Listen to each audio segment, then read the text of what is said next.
Subscribe to our YouTube channel and press the bell icon to get the latest updates. ब्राह्मण, बौद्ध और ब्राह्मण लोगों का एक है धर्म, फिर क्यों करते हैं जातिवाद। विभिन्न संस्कृति के देश में एक ऐसी परंपरा चलती आ रही है जो दीमक की तरह भारत में लगी है। सही समझे हैं आप, जातिवाद एक ऐसा दीमक है जो बरसों से भारत को लगा है। इसका फायदा कोई आगे बढ़ने के लिए करता है तो कोई अपनी राजनीति को करने के लिए।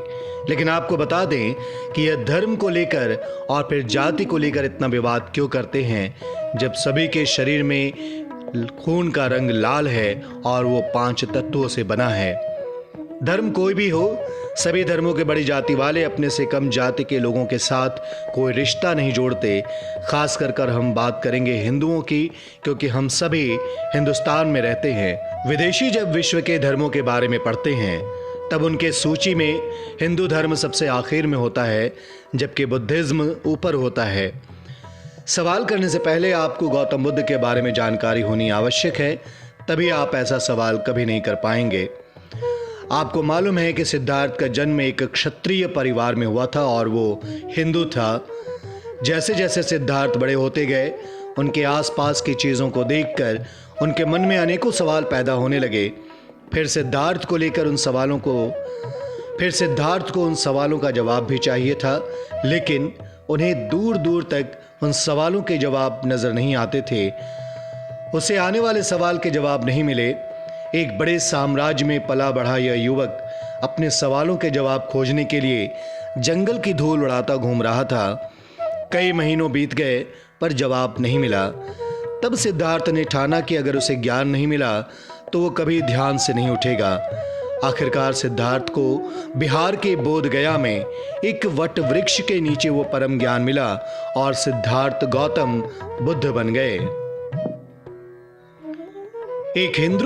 एक हिंदू क्षत्रिय होने के बावजूद उन्होंने अपना धर्म छोड़ा और लोगों के लिए एक नया धर्म बौद्ध अपनाया और लोगों को एक नया धर्म बौद्ध धर्म दिया।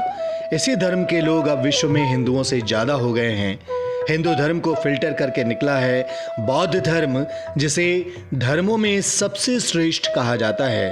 दंत कथाओं को पढ़ते हुए हिंदू धर्म सबसे पुराना माना जाता है, किंतु धर्म में अभी जितना जातिवाद होता था उतना तब नहीं हुआ करता था। पहले जाति कर्म के आधार पर हुआ करती थी और पूर्वजों के आधार पर। आज के जमाने में जाति के नाम पर आतंक देखने को नहीं मिलता था।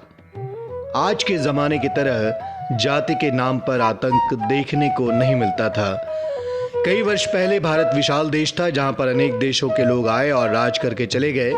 हड़प्पा और मोहनजोदड़ो और नोमैडिक सभ्यता के वक्त की बात हम कर रहे हैं। लोग आते गए और स्थानीय लोगों के साथ काले और गोरों का भेद शुरू हुआ। गोरे खुद को ब्राह्मण और बड़ी जाति के कहलाने लगे। यही लोग अपनी सहूलियत देखकर आगे धर्म में परंपराएं और रूढ़िवाद का विस्तार करते रहे। यही परंपरा अभी तक जारी है, बस बदलते जमाने के साथ इनमें थोड़े बहुत बदलाव आए हैं। अब दोनों धर्मों के बारे में थोड़ा सा ज्ञान तो हो चुका, अब आपको थोड़ा सा तार्किक होना पड़ेगा। हिंदुओं में सबसे बड़ी जाति है ब्राह्मण और जो निचली जाति है दलित, किंतु अब यह दलित लोग बौद्ध धर्म को अपना रहे हैं। बौद्ध धर्म में जो कुछ भी कहा गया है वो अधिक श्रेष्ठ विचार है, जिसके सामने ब्राह्मण भी समान हैं। गौतम बुद्ध को यह जातिवाद पसंद नहीं था, इसीलिए उन्होंने इंसानों के साथ जानवरों के बारे में सोचकर एक चलने की राह दी। इसी राह पर जो लोग चलते गए उन्हें जीवन में सकारात्मक और व्यवहारिक दृष्टि मिली। यही वजह है जीने के तरीके में जिसे लोग धर्म कहते हैं, और इस धर्म में भेदभाव नहीं बल्कि सभी समान हैं। Subscribe to our YouTube channel and press the bell icon to get the latest updates.